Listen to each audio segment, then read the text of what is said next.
आदित्याय च सोमाय मङ्गलाय बुधाय च गुरुशुक्रशनिभ्यश्च राहवे केतवे नमः। आदित्याय च सोमाय मङ्गलाय बुधाय च गुरुशुक्रशनिभ्यश्च राहवे केतवे नमः।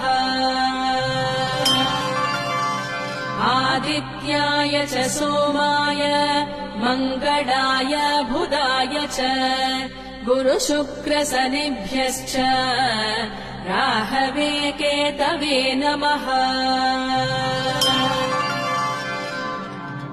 आदित्याय च सोमाय मङ्गलाय बुधाय च गुरुशुक्र